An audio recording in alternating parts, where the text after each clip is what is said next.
जय Jagannath अभिप्तास unique world को स्वागत। यह वीडियो रे आपण माने देखिबे द्वितीय श्रेणीर शिक्षण सोपान रेजिस्टर मौलिक साक्षरता और संख्या ज्ञान उपर पर्यवेसित आमे आज देखिबा नवेम्बर मासर द्वितीय श्रेणी पई शिक्षण सोपान रेजिस्टर पूरण।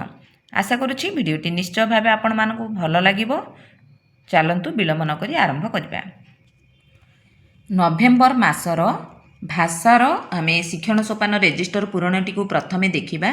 एठी देखुछंती क्रमिक संख्या दक्षता उपदक्षता गुड़िक रही आमर चारि खंडीय रूपरेख रही भाषार जहाँकि रही मौखिक भाषार विकास डिकोडिंग पठन एवं लिखन ताहा पार्श्वरे उपरे देखुछंती 1 2 3 4 5 मोर 5 जन शिक्षार्थी रही द्वितीय श्रेणीर से विभिन्न चिन्ह चिन्हित करिछि। जो माने आमर दक्षता उपदक्षता गुड़ी को पारंगमतार सह हासिल करछंती तांको आमे स्टार चिन्ह रे चिन्हित करिबा। जो माने दक्षता हासिल करिबा पई बा उपदक्षता हासिल करिबा पई शिक्षक शिक्षयित्री सहायता आवश्यक करूछंती तांको आमे प्लस चिन्ह रे चिन्हित करिछे एवं जो माने दक्षता हासिल करि पारि नाहंती तांको आमे रेड ट्रायंगल चिन्ह रे चिन्हित करिछे।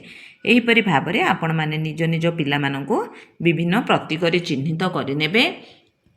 तापरे एठी देखुछंती संकलन संकलन रे आमर एपटे रही देखंतु प्रथमे मोर 3 जन शिक्षार्थी स्टार रे 2 जन प्लस रे अछंती तेणु मु एठी चिन्हित लिखिनेली 3 आ प्लस सीधा 2 रेड ट्रायंगल रे केही नाहंती। उपदक्षतार समस्त संकलन गुडी को लिखिनेबे एवं तळे मु काउंट करी लिखि देइछि देखंतु 42 टी मोर स्टार प्रतीक रहिछि 19 टी प्लस प्रतीक रहिछि एवं 14 टी रेड ट्रायंगल प्रतीक रही।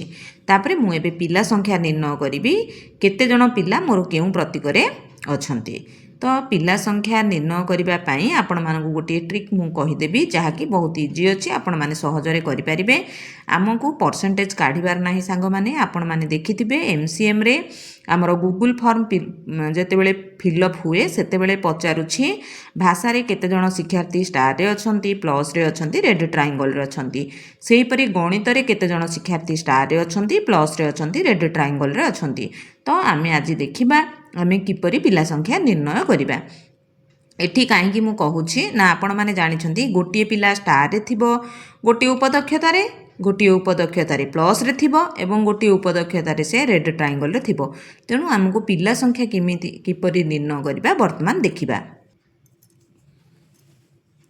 देखंतु मोर पिला संख्या हला 5 उपदक्षता अछि 15 टी स्टार प्रतीक 42 टी प्लस प्रतीक 19 टी एवं रेड ट्रायंगल 14 टी अछि।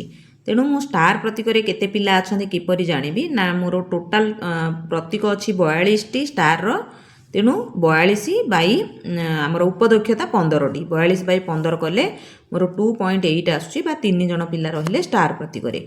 सेही परि प्लस प्रतीक रो पिला संख्या आनिबा पई आपण कोन करिवे ना प्लस रो सिंबल जेतोटी अछि टोटल सिंबल बाई टोटल उपदक्षता कले आसिला 1.2 बा जणे।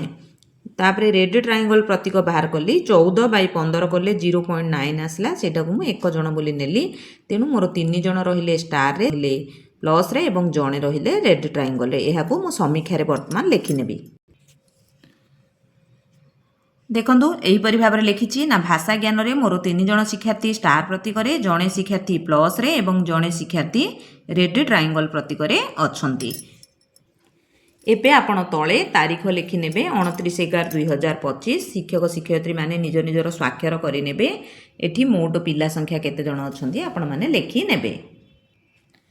तापर देखंतु ये रही नवेम्बर मासर आमर शिक्षण कौशल कौन कौन शिक्षण कौशल नवेम्बर मासरे थिला। मौखिक भाषा रे डिकोडिंग रे पठन एवं लिखन रे एही शिक्षण कौशल गुडी को आपण माने श्रेणी शिक्षादान समय रे शिक्षा देबे एवं लेसन प्लान रे मध्य स्थानित करिथिबे आशा करूछि। देखंतु तापरे आमे आगामी कार्य योजना लिखिबा ना स्टार प्रतीक रे थिबा शिक्षार्थी माने हासिल करिथिबा दक्षता उपदक्षता आधारित कार्य रे निज सहपाठी को सहयोग करिवे। प्लस प्रतीक रे थिबा शिक्षार्थी मानको शैक्षिक अभिवृद्धि पाई फ्लैश कार्ड द्वारा परिचित और बारंबार आसुथिबा शब्द को पढ़िबार अभ्यास कराइबी। समान पाठ को बारंबार पढ़िबार अभ्यास सह नियमित भावे अक्षर शब्द वाक्य लिखिबा को प्रेरित करिबी। सेही परि रेड ट्रायंगल प्रतीक रे थिबा शिक्षार्थीर शैक्षिक उन्नति पाई शब्द खेल ଦୃଶ୍ୟ ଶବ୍ଦର ପଠନ, ଶବ୍ଦ ଲିଖନ, ବାକ୍ୟ ଲିଖନ ଏବଂ ଅନୁଭୂତି ଚିତ୍ର ପ୍ରସଙ୍ଗ ଆଧାରରେ ପିଲାଙ୍କୁ ସ୍ୱାଧୀନ ଭାବେ ଲେଖିବାକୁ ପ୍ରୋତ୍ସାହିତ କରିବି। ଶେଷରେ ତଳେ ଦେଖନ୍ତୁ ରହିଛି ଶିକ୍ଷକ ଶିକ୍ଷୟିତ୍ରୀଙ୍କ ସ୍ୱାକ୍ଷର, CRCCଙ୍କ ସ୍ୱାକ୍ଷର, ପ୍ରଧାନ ଶିକ୍ଷକଙ୍କ ସ୍ୱାକ୍ଷର। ଏହାକୁ ପୂରଣ କରିନେବେ। ବର୍ତ୍ତମାନ ଦେଖିବା ନଭେମ୍ବର ମାସର ଗଣିତ। ଏଠି ଦେଖୁଛନ୍ତି ଦକ୍ଷତା ଉପଦକ୍ଷତା। ସାଙ୍ଗମାନେ ସଂଖ୍ୟା ପରିଚୟର କୌଣସି ଦକ୍ଷତା ଉପଦକ୍ଷତା ହାଇଲାଇଟ୍ ହୋଇନାହିଁ। ସଂଖ୍ୟା ଓ ସାଂଖ୍ୟିକ ପ୍ରକ୍ରିୟାରେ ସମାନ ଭାବରେ ଭାଗ କରି ସମୂହ ସୃଷ୍ଟି କରିବାଟି ହାଇଲାଇଟ୍ ହୋଇଛି। ତେଣୁ ମୁଁ ତାହାକୁ ଚିହ୍ନିତ କରିନେଇଛି ବିଭିନ୍ନ ପ୍ରତୀକରେ। କାହିଁକିନା ଆମ କ୍ଲଷ୍ଟରରେ କହିଛନ୍ତି ଯେଉଁଗୁଡ଼ିକ ହାଇଲାଇଟ୍ ହୋଇଥିବ ସେଇଟା ହେଉଛି ସେହି ମାସ ପାଇଁ ଶିକ୍ଷଣ ଦକ୍ଷତା ଉପଦକ୍ଷତା। ତେଣୁ ସେହି ଦକ୍ଷତା ଉପଦକ୍ଷତା ମାର୍କିଂ କରିବା ପାଇଁ ଯଦି ଆପଣମାନଙ୍କ କ୍ଲଷ୍ଟରରେ ସବୁଗୁଡ଼ିକ ସିମ୍ବଲ ଦ୍ୱାରା ଚିହ୍ନିତ କରିବାକୁ କୁହାଯାଇଥାଏ ତ ଆପଣମାନେ କରିନେବେ। ତେଣୁ ମୋର ଏଠି 3 ଜଣ ଶିକ୍ଷାର୍ଥୀ ରହିଲେ ଷ୍ଟାରରେ ଏବଂ 2 ଜଣ ଶିକ୍ଷାର୍ଥୀ ରହିଲେ ପ୍ଲସ୍ ପ୍ରତୀକରେ। ତେଣୁ ମୁଁ ଏବେ ଏହାକୁ କ'ଣ କରିବି ନା ଦେଖନ୍ତୁ ଏଠି ରହିଲା ସଂକଳନ। ସଂକଳନରେ ମୁଁ ଏପରି ଲେଖିଦେଲି 3 ଜଣ ରହିଲେ ମୋର ଷ୍ଟାରରେ, 2 ଜଣ ରହିଲେ ପ୍ଲସ୍ରେ, ରେଡ୍ ଟ୍ରାଇଙ୍ଗଲରେ କେହି ନାହାନ୍ତି। ଏବେ ଲେଖିବା ସମୀକ୍ଷା। ଦେଖନ୍ତୁ ସଂଖ୍ୟା ସାଂଖ୍ୟିକ ପ୍ରକ୍ରିୟାରେ ମୋର 3 ଜଣ ଶିକ୍ଷାର୍ଥୀ ଷ୍ଟାର ପ୍ରତୀକରେ, 2 ଜଣ ଶିକ୍ଷାର୍ଥୀ ପ୍ଲସ୍ ପ୍ରତୀକରେ ଅଛନ୍ତି। ତଳେ ଦେଖନ୍ତୁ ଦେଇଛି ତାରିଖ ପକାଇ ନେବେ, ଶିକ୍ଷକ ଶିକ୍ଷୟିତ୍ରୀଙ୍କ ସ୍ୱାକ୍ଷର କରିନେବେ ଏବଂ ମୋଟ ପିଲା ସଂଖ୍ୟା ଆପଣଙ୍କର ଯେତେ ଅଛନ୍ତି ସେତେ ଲେଖିନେବେ। ତାପରେ ଏଠି ଦେଖନ୍ତୁ ରହିଛି ସମାନ ଭାବରେ ଭାଗ କରି ସମୂହ ସୃଷ୍ଟି କରି ହରଣର ଅର୍ଥ ବୁଝାଉଛି। ଏଥି ନିମନ୍ତେ ଜିକେ କିଟ୍ର ହଳଦିଆ ଘନ ସ୍କ୍ୱେର କାଉଣ୍ଟର ଆଦିକୁ ବ୍ୟବହାର କରି ଆମେ ଭାଗ କ୍ରିୟା ପିଲାମାନଙ୍କୁ ଶିଖାଇବା, ଯାହାକି ସ୍ଥୂଳ ବସ୍ତୁ ବ୍ୟବହାର କରି ସମାନ ଭାବରେ ଭାଗ କରିବାର ଧାରଣା ଦେବା। ଏଠି ଆପଣମାନେ ଦେଖିପାରୁଛନ୍ତି ଆମର ଚିତ୍ରିତ ଉପସ୍ଥାପନାରେ ଦେଇଛି କିପରି ଆମେ ଭାଗ ଶିଖେଇବା ପିଲାଙ୍କୁ ସମାନ ଭାବରେ ଭାଗ କରିବାର। ତାପରେ ରିଫରେନ୍ସ ପାଇଁ ପାଠ୍ୟପୁସ୍ତକର 100, 101 ପୃଷ୍ଠା, କାର୍ଯ୍ୟପୁସ୍ତିକାର 117, 122 ପୃଷ୍ଠା, 117ରୁ 122 ପୃଷ୍ଠା।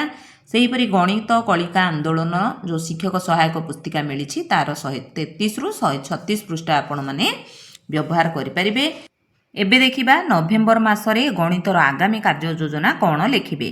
ଷ୍ଟାର ପ୍ରତୀକରେ ଥିବା ଶିକ୍ଷାର୍ଥୀମାନେ ବାସ୍ତବ ବସ୍ତୁକୁ ସମାନ ଭାଗ କରିବା କାର୍ଯ୍ୟରେ ନିଜ ସହପାଠୀଙ୍କୁ ସହଯୋଗ କରିବେ।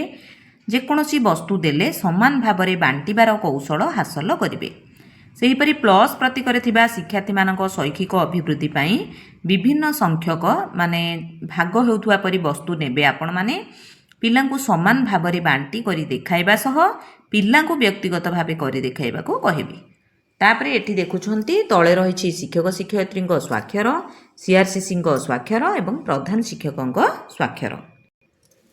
ଶେଷ ପୃଷ୍ଠାରେ ଅଛି ଆମ ପ୍ରଗତି ଆମ ପଦକ୍ଷେପ। ଆମେ ନଭେମ୍ବର ମାସ ପାଇଁ କ'ଣ ନେଇଛେ ଦେଖିବା।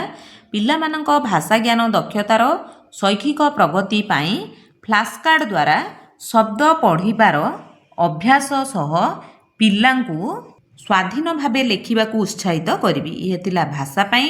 ଗଣିତ ପାଇଁ ନେବା ପିଲାଙ୍କ ସଂଖ୍ୟା ଜ୍ଞାନ ଦକ୍ଷତାର ଶୈକ୍ଷିକ ପ୍ରଗତି ପାଇଁ ବିଭିନ୍ନ ସଂଖ୍ୟକ ଓ ବିଭିନ୍ନ ପ୍ରକାର ବାସ୍ତବ ବସ୍ତୁକୁ ବ୍ୟକ୍ତିଗତ ଭାବେ ଦଳଗତ ଭାବେ ବାଣ୍ଟିବାକୁ ସୁଯୋଗ ଦେବି।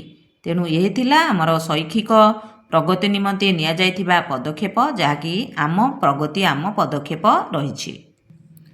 ତେଣୁ ଆପଣମାନେ ଦେଖୁଥିଲେ ନଭେମ୍ବର ମାସର ଶିକ୍ଷଣ ସୋପାନ ରେଜିଷ୍ଟର ପୂରଣ।